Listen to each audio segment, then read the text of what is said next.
Hello, students.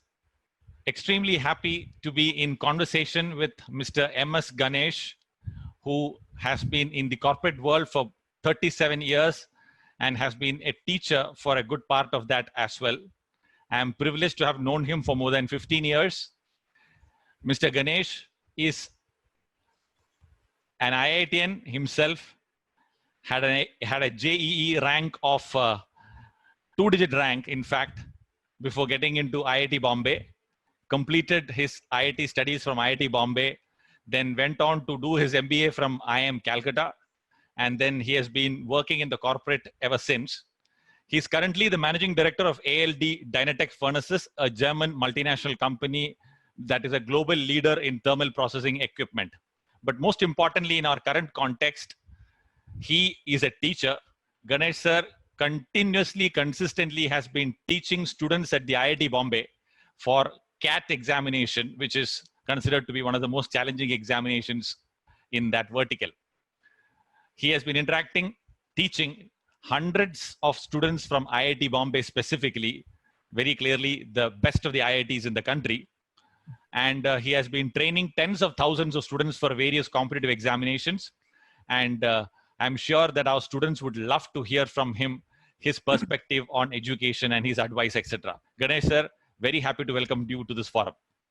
Thank you, Ajay, and good evening or good morning or whatever it's going to be in your time when you watch this. All right. Students, Ganesh sir is joining us from Canada, half the way around the world. And sir, I trust things are all pretty much okay as we hear with respect to the COVID crisis, etc. I'm sure you and everybody is taking adequate precautions, etc.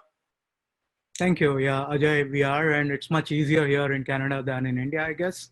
We are allowed to go out for walks, drives, essential shopping. So I think we're better off here at this point. But I'm so excited to hear things are so good in India compared to the rest of the advanced world. And I hope all our students are also taking care and staying safe in their houses. Thank you so much, sir. Now, getting into our conversation, Ganesh sir has been a real teacher, mentor to students preparing for competitive examinations. And as you all know, my dear students, IIT Bombay houses some of the best in India. So Ganesh sir has actually been teaching the best of the best of the best in India for more than 15 years. So that is the perspective that I would like to bring to the forefront here. Having done the IIT program himself from IIT Bombay itself, when he was a student, and now teaching those students, in fact, hundreds of them now, he will have lots to offer to you in terms of how you should actually prepare to get into a program like IIT, the long-term preparation plans, etc. So my first question to you, sir, would be, you have been interacting with these absolutely brilliant students for the last decade and a half. What do you think are some of the common traits of these champion students? Oh, difficult question, because as Ajay, you know as much as I do, you've been teaching for so many years. Each student comes unique to you in a class. And I personally encourage and value that uniqueness more than the commonality. Apart from the fact that I have been taking those IIT Bombay classes for the center in Bombay, because not many people are very eager to go and teach students inside IIT Bombay, and yes, all the dirty work kind of passes on to me for many years, and I've been doing it, and it's been exciting. But I must also tell you, for every one IIT Bombay student I have taught, I must have taught 15 or 20 non-IIT Bombay students. And for me, what is more important when I go into a class, and I always go into every class, even today, that there is at least one or two students there who are better than me. And wow. I hope and pray there are more better than me. I don't go to a class thinking, I'm the genius, I've done it all. I have the handouts with me, I have the FAQs with me, I have the FGNs with me, and I would always be better than the students. No, I don't believe that. Because I remember my own days in IIT when, even inside IIT Bombay, there were good faculty members and there were pedestrian faculty members. And I think one of the tricks I noticed about the guys who were good is because they were so good, they had no fear or complex of being proven wrong at any time. And I think I've taken that, and I have a lot of faculty members' names in my mind, even after 40 years. And I've always been inspired by that, and I've continued that in my career. So coming back to your question specifically, what is it about these good students, including the ones in IIT, of course? I think during my time, things were different 40 years back. And I want to speak about today because that's where most of the people listening to us today would be interested in. They don't want to know once upon a time stories. They want to know the future and where they are today. I think what I noticed with some of the crowd, for example, let me give you a backup. Let me give you an example. I also take another batch exclusively in Bombay. Again, it's given to me all the time, which is the VJTI batch. Now, I don't know if your students are aware, VJTI is considered one of the very, very good engineering colleges in Bombay. Personally, you ask me, individually, a student in VJTI could even be potentially much, much better than an IIT Bombay. But just that one particular day when they wrote JEE didn't work out for them. So I take both these batches. And I have a great insight into the difference between these two batches, which should answer your question indirectly. I take a class on polynomials, or I take a class on quadratic equation or some such thing. I can assure you, when I take about 10 minutes of theory in the VJTI class, the students are already restless. They want to start solving problems, okay? Because they know everything about quadratic equation, they know everything about polynomials, and I mean, otherwise they wouldn't have got into VJTI. I know that, and they know that, I know that. So when I give them the background, because I know the background is essential, because I'm going to approach each question and problem solving with that theory in mind rather than getting an answer. But they don't have the patience or the interest or the inclination. Flip across to Powai, where I take the IIT Bombay batches, and I tell them, I know you know everything about it, and they do know everything about it. I said, I have a reason why I want to do it with the theory first, 10 minutes, 15 minutes, and then move to the questions and the problems. They appreciate it. For some strange reason, the VJTI guys don't. And that's the difference between the two sets of students, not their IQ.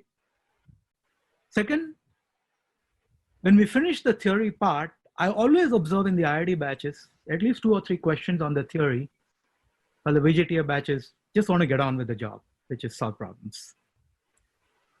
This would be a good example to tell you what's the difference between somebody who gets into a good institute like IIT for 2-3 reasons. And I can relate to that as being a student myself. First is the way the JEE test students is markedly different than getting a 94 percentage or a 95 percentage in a school board exam, ICSE, CBSE, or state board, whatever it is. The IITs don't really particularly care about that, so long as you get your minimum requirement eligibility. They focus on the JEE. And the JEE way it questions and the answer options it gives you needs that appreciation of, let's give a simple example. Your students, I don't know at all levels they would have done it, but let's say some of them who have done quadratic equation. They know a quadratic equation will have 2 roots, and the formula for the roots, which every student knows, is minus b plus minus the square root of b square minus 4ac by 2a. And they know that our roots are real and virtual. And you realize when you b square minus 4ac is less than 0, you have a square root of a negative number, which makes the resultant number virtual.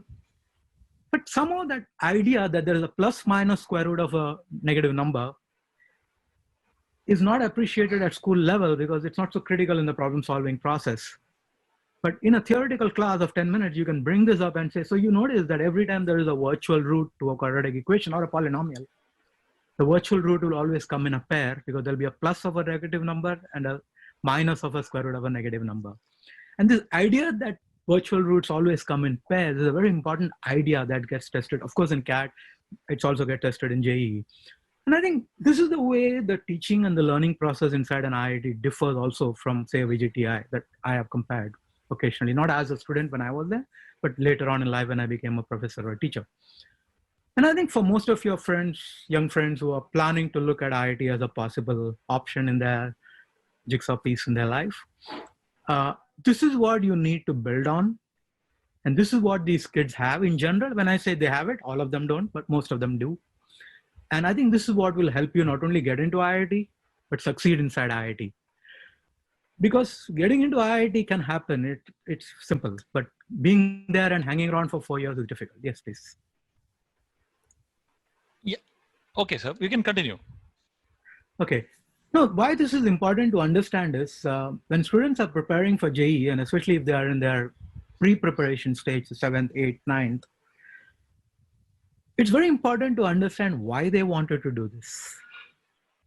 I don't know. I have never met students of that age and that level, frankly, other than some friends or acquaintances, sons or daughters. And when sons and daughters come with their father or mother, I can never speak to them properly because the umbrella figure of the dad or mom overrides everything. Because some mothers are very, very pushy, some dads are very, very pushy. Many dads or many moms want to live their own life, which they couldn't live through their children, and all disaster, actually.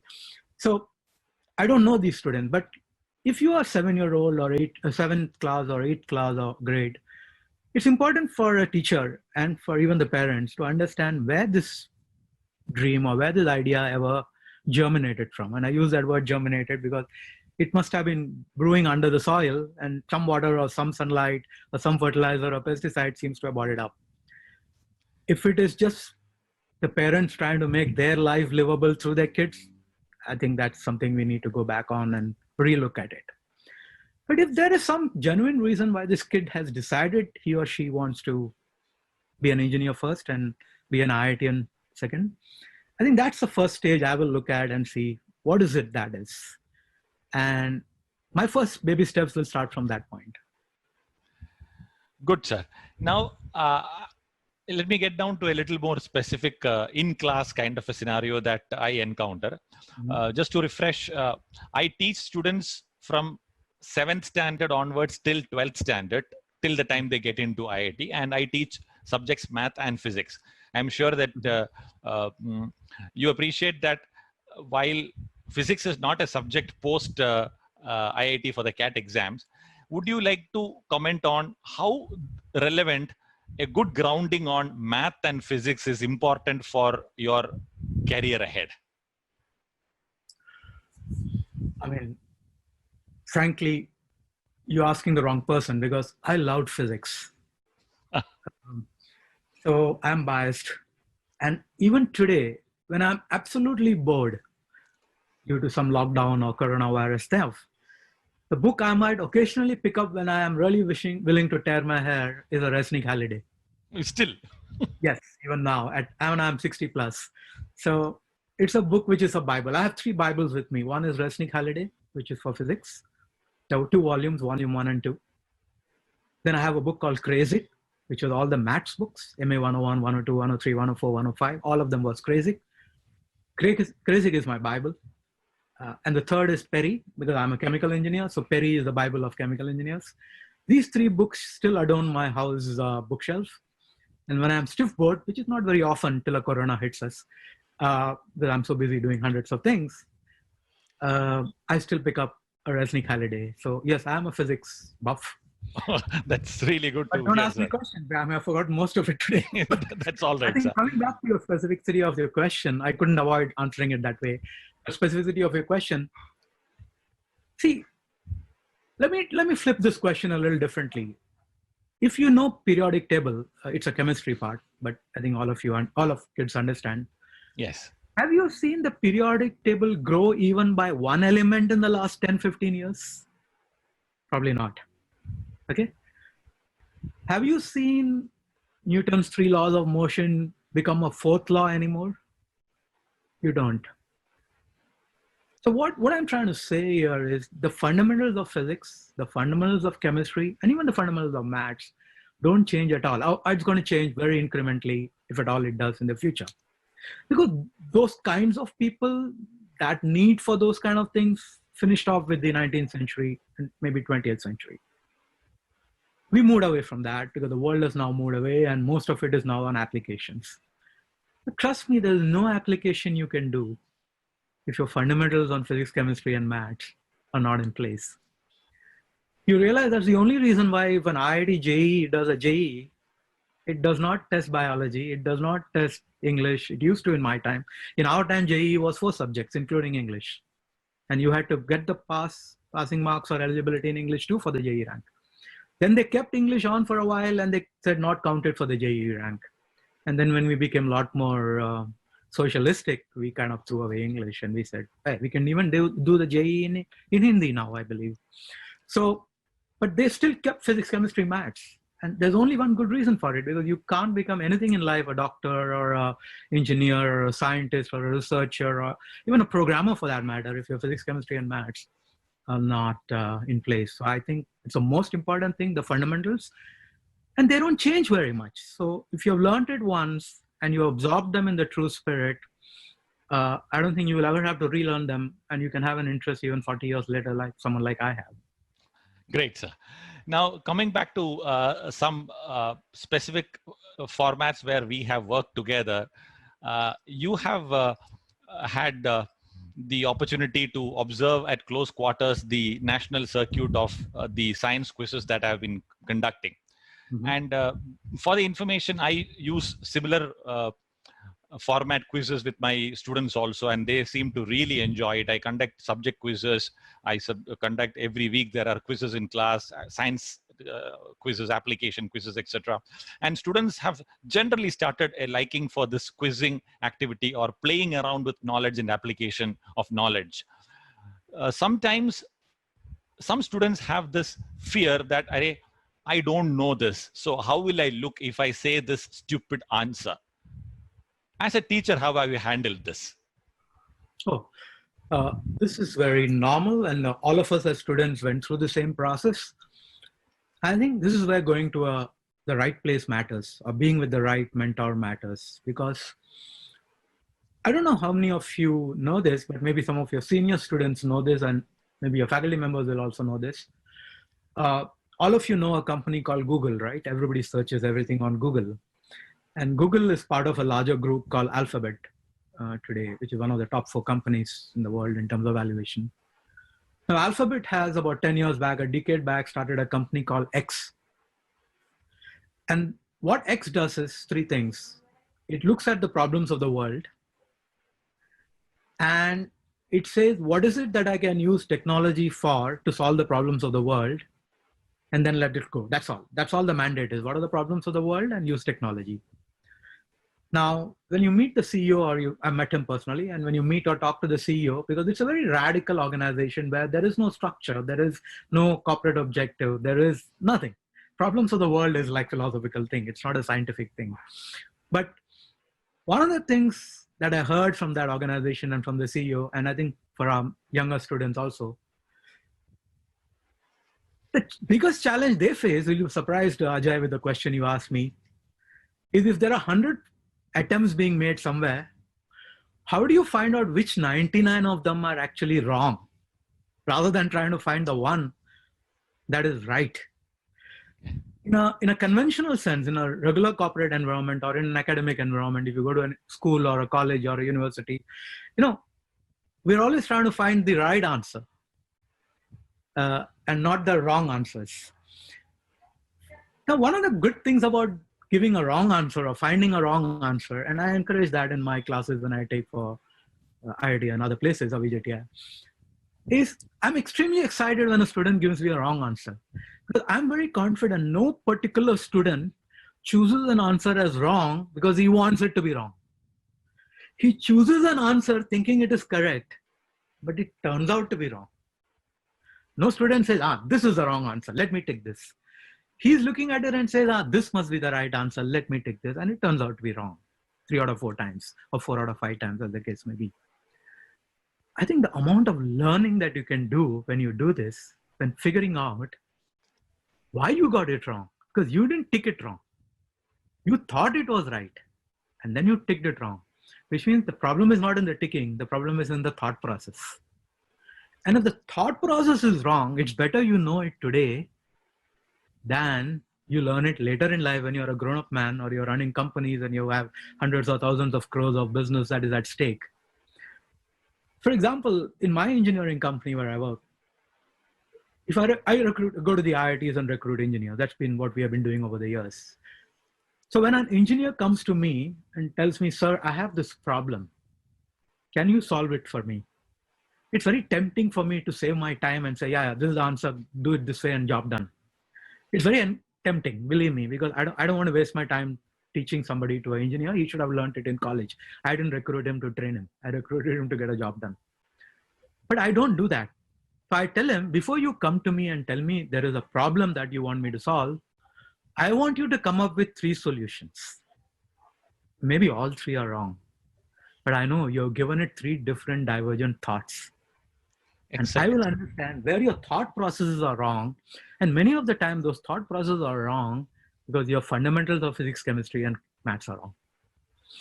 And I think this is what I would like to share with you through you to your students.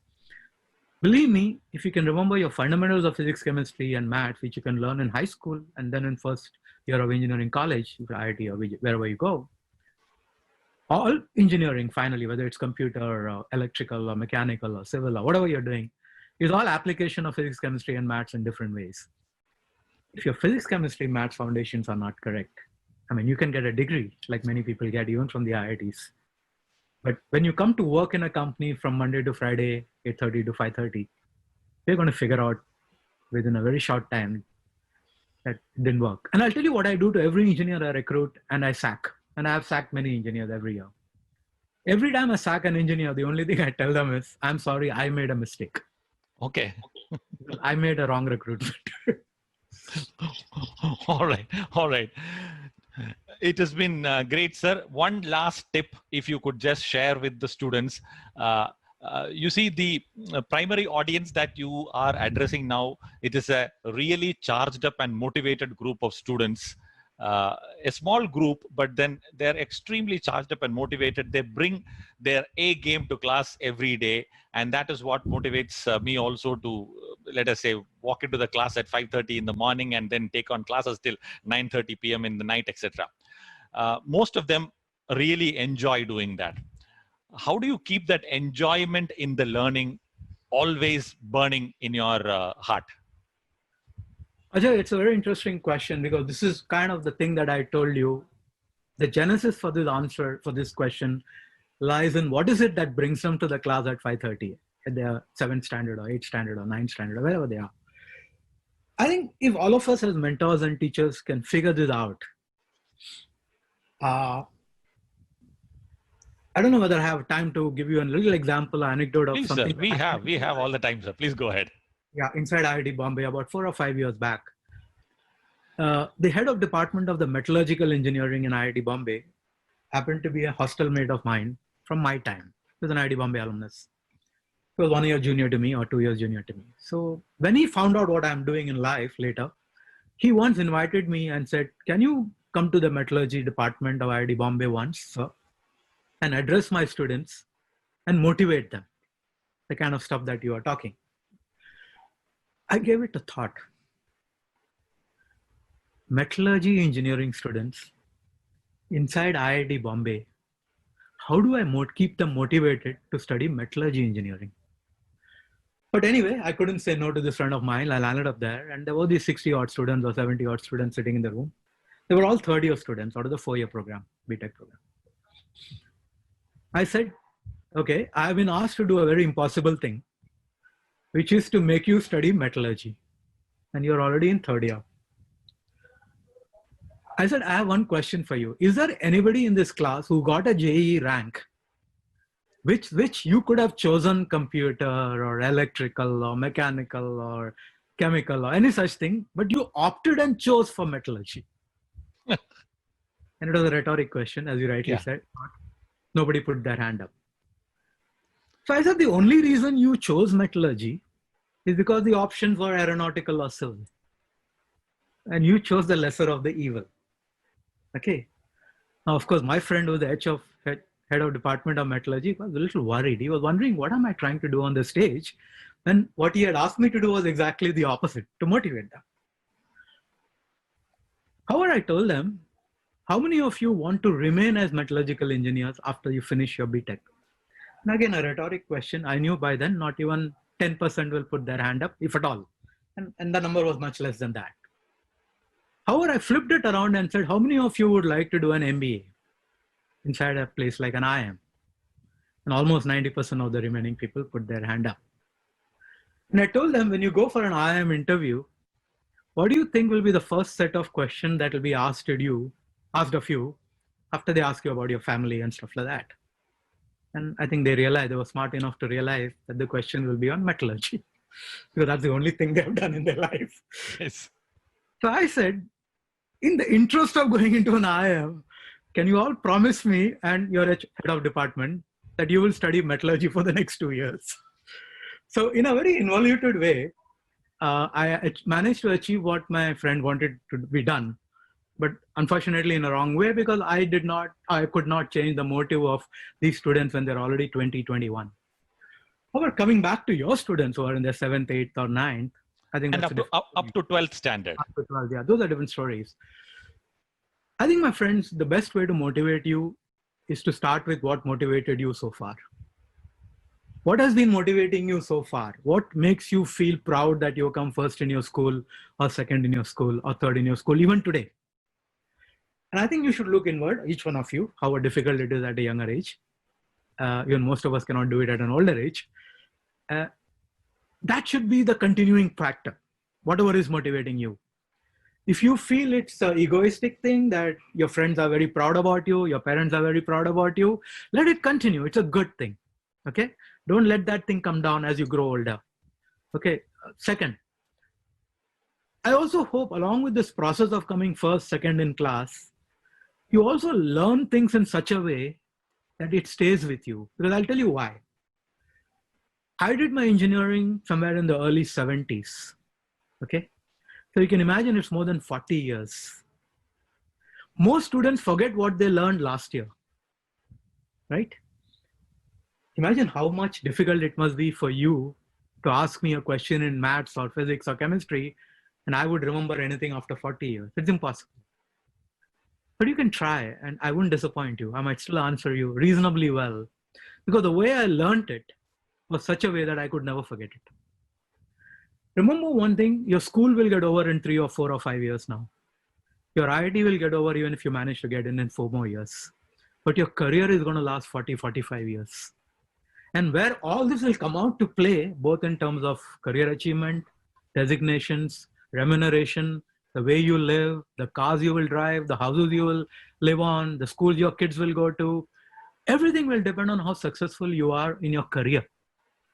And how successful you are in your career, if you're a professional, will depend on how good you are with your knowledge. And your knowledge, I assure you, will not remain with you if it did not go in the right way. And the best way for it to go in is to learn it the right way and go through the fundamentals of physics, chemistry, and maths if you want to be on the technical side. And I think if you continue with what you're doing now, which is keeping you motivated today, that you can get up at 5 in the morning and come to a class at the age of 15 or 14 or 13, then I would never have done that. Okay. So these are tremendous motivational signals. Let nobody take these away from you. Continue with these, because your career, and the career is not about being successful in terms of designations, money, that will remain. But I think when you get older, what is more important is the satisfaction that you got in what you did, and the pride with which your kids can look up to you. And I think, believe me, it sounds rubbish to young people, and I can believe it. But trust me, continue what you're motivating you, continue with it. Let nobody take away your dream. Go with it. And of course, make lots of mistakes. I strongly encourage you to make lots of mistakes, but never make the same mistake twice. Oh, wonderful, sir. Wonderful. Thanks a lot, sir. That is really good. Some of these things, I'm sure they would have heard in a different vocabulary from me also, because I have also been privileged to work with people like you in my career. So I've taken up 30 minutes of your time. We are in a completely different 10 time zones away, if I may. So it's really wonderful to have you here on a short chat, 30 minutes plus kind of a session. Really wonderful. I'm sure that the students will enjoy this session, watching this session, and then taking away these pearls of wisdom.